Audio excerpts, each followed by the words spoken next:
So Vegas, in this case, Circa, is really holding up the same stereotype everybody seems to have about the Big 12. Is that a bad thing, though? I don't think it's actually as bad as you might believe. And there are a couple of Big 12 schools that with these numbers are going to feel disrespected. Should they? We'll dive into all that here, okay? So Circa dropped their Big 12 over-unders. It's wild and crazy, as you might expect with the Big 12. Let's go share the screen. Here's your Big 12 regular season over-under win totals. Let me just do that. Okay. So Arizona State, K-State, Texas Tech at the top, 8.5 apiece.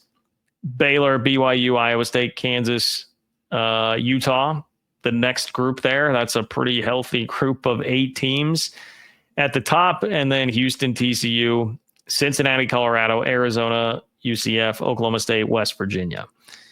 Everybody is separated by 3.5 games. That is crazy. If you need some context for that, the Big Ten gap from top to bottom is 7.5. 7.5. Here we've got 3.5. Nobody with more than 8.5 regular season wins. Take note of that. This is regular season, not overall. Nobody worse than 5. Nobody better than 8.5. Man, if that is not the Big 12 stereotype to a T, I don't know what is. It is that this is a conference of teams that are very similar to each other. There will be a ton of parity, and it's really, really, really hard to predict. I think actually the over-unders for all of these leagues really played to their stereotypes. The Big Ten had 3 teams with 10-plus wins projected, so great at the top. But then they had a bunch of teams, 7 teams below 6 wins, a bunch of crap at the bottom. And there's a 7.5 win difference from top to bottom. That's what the Big Ten is. We call it a stereotype. That one certainly exists for a reason in the Big Ten. Great at the top, crap at the bottom. The SEC is very Big 12-y. You've got 12 teams between 7 and 9.5 wins in the SEC. 12 teams between 7 and 9.5 wins in the SEC. That's pretty crazy. And it just shows unbelievable depth in the conference, but maybe like last year, not as elite at the very tippy top as they have been in the past. We'll see how that plays out this year. Quarterback play, not quite as great in the SEC as it has been in years past. Will that be enough to get them over the top and be elite? I don't know. The ACC honestly looks pretty solid based on all of this. I think I actually have. Maybe we can pull up the ACC. Yes, we can.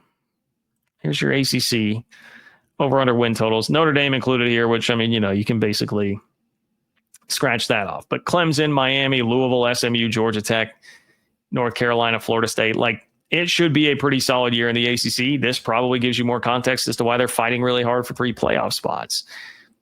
Looks like it could be a pretty strong year for the conference.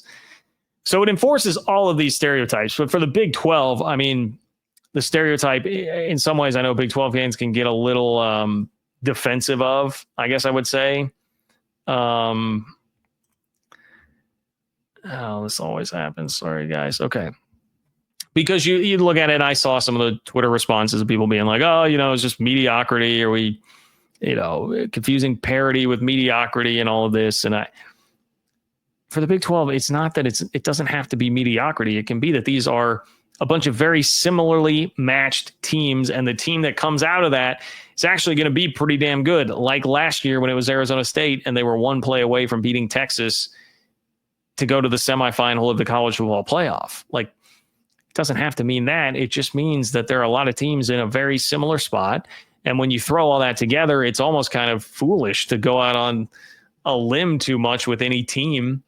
And so you wind up with a bunch of teams bunched really close together so that you can't be too wrong, right? And it will also bring a lot of action on both sides of the line here, which is ultimately what Vegas is trying to do. So you'll get some of this from people reacting to this and saying, the Big 12 sucks. It's just all mediocrity. You don't have to listen to that. Arizona State's over. What would Arizona State's over under have been last year? Probably 4.5. 1 play away, 4th and 13 stop away from beating Texas in the playoff. So it doesn't mean that. It just means you're going to have a wild conference once again this year is what that really, really appears. Okay. So I definitely saw some Big 12 fan bases upset on Twitter today about this. I'll pull up the Big 12 for you again so that we can go through whose feathers got ruffled the most. I can tell you there was one fan base I would point out for that, and maybe rightfully so. I'll give them some credit for that. BYU is who I would say I saw the most pushback from on Twitter today. BYU at 7.5. Now, on the surface, I would look at that and say, well,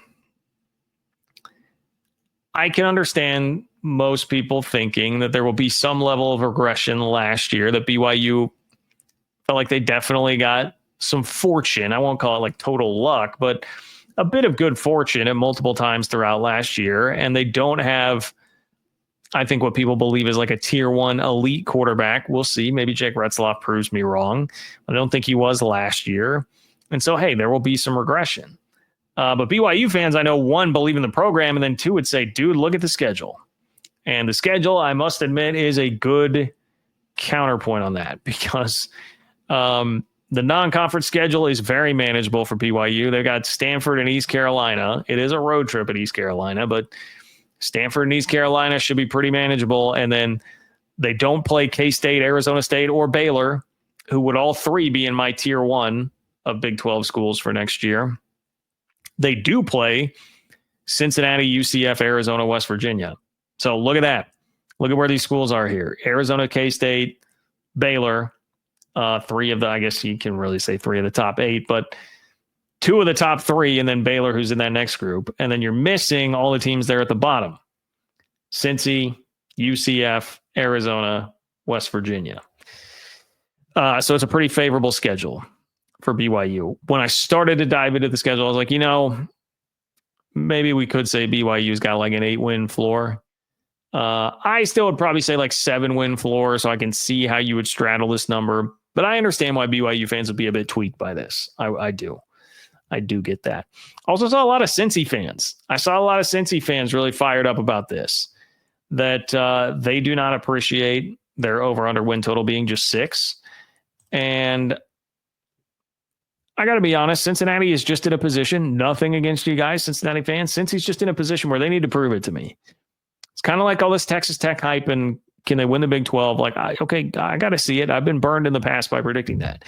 Cincy has not done a whole lot since entering the conference.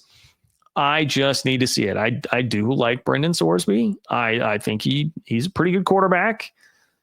But man, I did a bad taste in my mouth from the way that season tanked last year at the end. I got to see it. Go prove me wrong, Cincy. Go prove me wrong.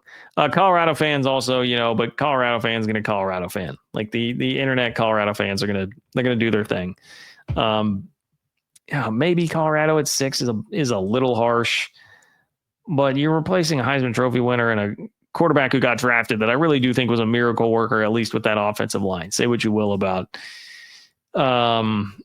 where he got drafted and all that. But man. Colorado fans also still upset by this. So that's what we got for Big 12 over-unders. I will also make this point here. A couple of things that I like. The Baylor, I told you I'm high on Baylor. I have them in my tier 1 in the Big 12 by virtue of those over-unders. They're not in tier 1 in the Big 12, so I'd probably take the over on Baylor. I do like that. Sawyer Robertson, awesome quarterback. I think they've got maybe the best quarterback running back combo in the entire conference. I would hope and think Dave Aranda is going to put together a pretty solid defense. And then TCU. So when I saw TCU initially at 6.5, I was like, oh, that is the one. That is the one. You need to absolutely hammer TCU over 6.5 because they will be better than that. Sneakily won 9 games last year. Obviously, 3 years ago, they played for a national championship. Much as you might think Sonny Dykes is a little bit average as a head coach, and I tend to, if you take your feelings out of it and just look at the facts there, that would be one to hammer. But then you start looking at TCU's schedule. That's the only tricky thing here, man. They've got at North Carolina. I mean, who knows exactly what's that's going to be. The one Pablo Torre report / speculation that he had this week was that maybe Bill Belichick doesn't even coach a game in North Carolina with everything that's going on with his girlfriend. But they've got at North Carolina, they've got SMU, who spanked them last year. That's another non-con game, playoff team in their non-con schedule. And then on the conference schedule, they have road trips at K-State, Arizona State, and BYU. I mean, that seems really tough.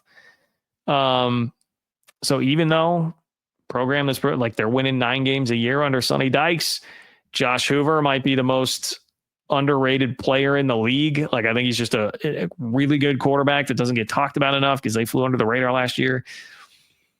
The schedule does throw a wrench into it, but I still think, man, I think they're getting to 7 or 8. I think TCU's getting to 7 or 8. That's another one I would really probably hit the over on. So, hey, just a couple suggestions there. I am no expert. That is not investment advice, but those are my thoughts on the numbers that we got so far this year.